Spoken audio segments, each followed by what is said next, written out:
100 দিনের কাজের বকেয়া মজুরি পাওয়ার জন্য শ্রমিকদের নাম নথিভুক্ত করার সহায়তা শিবিরের আয়োজন করল মুচিয়া ও শাহাপুর অঞ্চল তৃণমূল কংগ্রেস। উপস্থিত ছিলেন রাজ্যসভার সাংসদ মৌসব বেনজির নূর, মৃণালিনী মণ্ডল মাইতি সহ জনপ্রতিনিধিরা। মুচিয়া এবং শাহাপুর এলাকার মা বোনেদের নিয়ে একটি সহায়তা শিবিরের মাধ্যমে সচেতন করা হয়।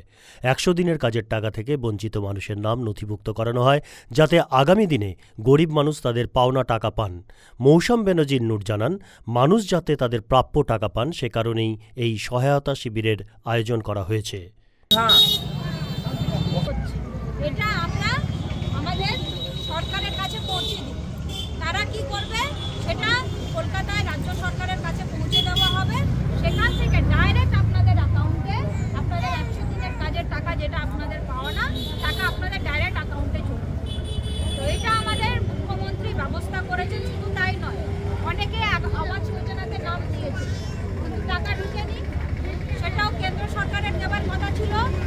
60% টাকা কেন্দ্র সরকারের দেওয়ার ছিল, 40% টাকা রাজ্য সরকারের দেওয়ার কথা ছিল, মানে তৃণমূল সরকারের দেওয়ার কথা ছিল, কিন্তু সেটাও কেন্দ্র সরকার দিচ্ছে। সেটার জন্য আমাদের মুখ্যমন্ত্রী ঘোষণা করেছে যে 11 লক্ষ মানুষকে আবাস যোজনার টাকাও ডাইরেক্ট অ্যাকাউন্টে এপ্রিল মাসের পরে ঢুকে যাবে। এটা তো আমরা ফিল আপ করতে। মালদা টুডে।